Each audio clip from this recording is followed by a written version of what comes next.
So apparently DoorDash has some new on-time late system within their metrics and ratings, which can kick some drivers off of platinum, gold, or silver status.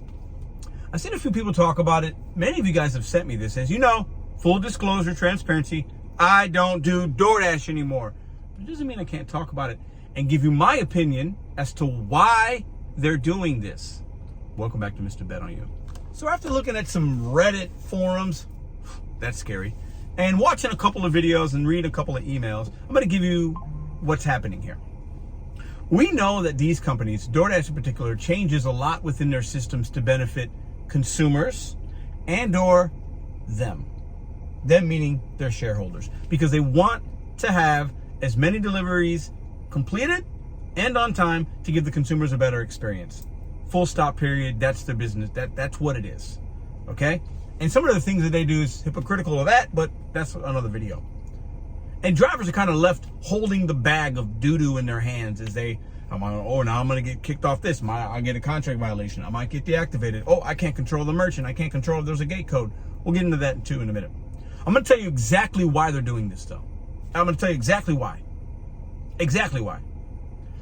A lot of drivers, dashers, are showing up late for a few different reasons. Sometimes it's a dasher's fault. Most of the time, I think generally it's not.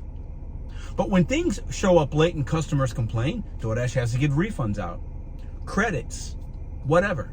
Sometimes if there's issues at the merchant will get charged by DoorDash for incompleted orders, cancellations, remakes, things like that. But what happens is DoorDash has to come out of pocket, either with higher base pay if that order has to be facilitated again, if the order needs to be remade, if they got to issue a refund or a credit or whatever. That's money that they lose. They don't care about if you're losing money. They care about if they're losing money. That's it. But this is something that you dashers can do and can control. This is where my opinions might give you a little bit of insight as to how to navigate this, because a lot of you guys are worried based on what I've seen. Well, now, I can't control these things. These are variables outside of my control. True. Every job has them, though. That's just the reality. Every independent contractor job has it. Every W-2 job has it. That's part of life. A lot of things that we do and we're measured against are out of our control. It's just how it is. It sucks, but once you know the reality, you can digest it a little bit easier. Now, your order selection, depending on your marketplace, because it might change, is going to have to be different now. If you're somebody that wants to keep a certain status and not have to worry about, oh my God, I don't want this violation. I don't want this. I don't want to be late. If historically a McDonald's or a Taco Bell or a Raising Cane's or whatever, if there's historical long wait times, you might not want to accept those offers. Or when you accept it, if you see long lines, long waits, and you're like, use a cancellation rate to your advantage so that maybe that other metrics of on-time delivery is not impacted. I know that's not what you want to hear, but that's just what I would do.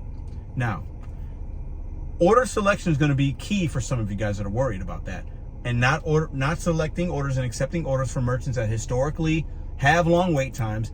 I know that might take away opportunities from you, but is it really worth it to wait somewhere 30 minutes for an order? In my opinion, unless it's paying you $30 plus, it's never worth it. Never. We should not be waiting that long. Many of us have to, I get it, but order selection is going to be crucial. As well as prompt communication with the merchants. I'm trying to give you guys a few things we can do to combat this, because it's not good. DoorDash doing this doesn't help dashers. But you want to separate yourself from the ones that are going to just worry and complain. You need to put action into it so that you can navigate this system and still earn money and still have the ratings be what they are, if that's important to you in your marketplace. And for dashers that are only doing DoorDash, these ratings matter. Clearly they do. Whether you think they should or not, that's a whole nother video. Your communication being prompt, asking the right questions, positioning yourself where somebody can see you and you can say, that's going to be extremely important. Okay? Extremely important. Communication with the consumer when you see they live in an apartment building. If you're waiting for that order, you need to communicate them. Is there a gate code? Am I going to have this? Am I going to have that? If something doesn't look right, it's not just a house with whatever. You need to make sure you communicate so that the drop-off can be as much on time as possible. Now, some of these variables and these things are not going to be in your control, and that sucks. That's part of it. That's just a reality. We've all delivered things late. It happens. And DoorDash says it's a rolling 100, so the late deliveries will drop off the more that you deliver. It's a rolling 100 like most of the other metrics. And they will exclude up to 10, I believe, if they're really late. So they're giving you a little bit of leeway, but it still sucks. The reality is it's another metrics that now you have to worry about, which is not good. Now, I will say this. I want to be transparent on my opinion. We should be on time. That's part of good customer service in your community. It helps you with your tips. It helps you with your ratings, whatever. Us being on time is important. Following those timing things. But I'm going to give you the nugget at the 5-minute mark now. DoorDash knows that we're multi-apping.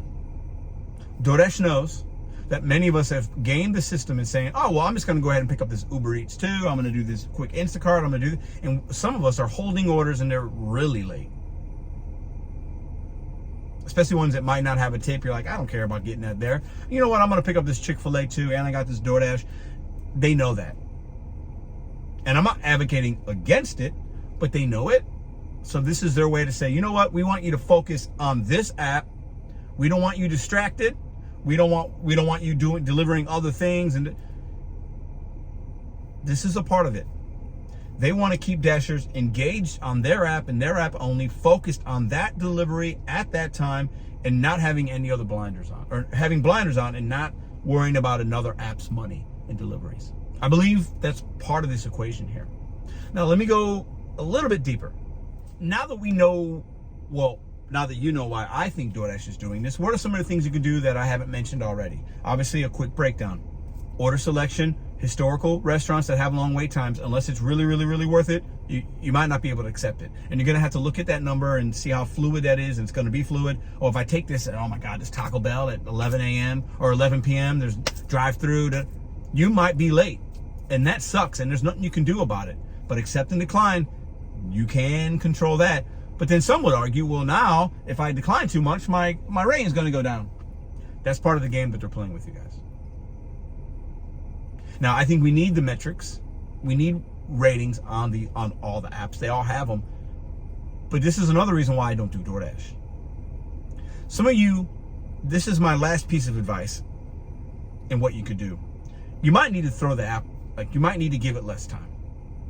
And I've been talking about in the last couple of weeks, finding different opportunities that pay you more in base fare, more in tips, more in whatever, so that you can level up your money. The average order on DoorDash is $5 or $6, guys. We need to be $10 plus your average order on any or all apps when you look at things. It's going to be hard for you to make good money at $5, $6 a pop. DoorDash wants to keep you engaged on that app, keep you a busy bee, a busy worker, and keep you just blind to the reality of other opportunities in your marketplace. If you don't like the games that they play, and they play games, they all play games on some level. DoorDash plays the most. DoorDash and Uber play the most. Separate yourself. You'll feel better. I'm over a year now with no DoorDash. I don't always love all the other apps, but it's less stressful sometimes. Not having to worry about this and worry about that and worry about all these $2 orders that I see and worry about all this. I don't have to worry about that stuff. If you're somebody worried about it, try something different. Please try something different, because we know DoorDash is going to continue to pin us against consumers and not worry or care about you. But they know they got another sucker that's ready to do it. And you're not a sucker. I'm not calling you a sucker. Well, maybe you are. But they know they got a million drivers ready to take that $2, that $6 for 10 miles. They know it. And they're playing to their advantage with the ratings and all this stuff. The on-time, late, violations, ratings, rolling 100, all these things that they're going to implement are a way for them to get things delivered quickly. And another thing I don't want you to do, please don't rush. Don't overspeed. Don't drive safe. No contract violation, no lateness, no worry about a ratings you should not worry about that. You need to worry about your car and your safety first. Back in the 80s, Domino's, I believe they had a system, 30-minute deliveries or less, and people were getting in accidents. I think a couple of people died. We need to be safe. We need to put safety over delivering somebody's stupid chicken or pizza. And you can control that by how you move.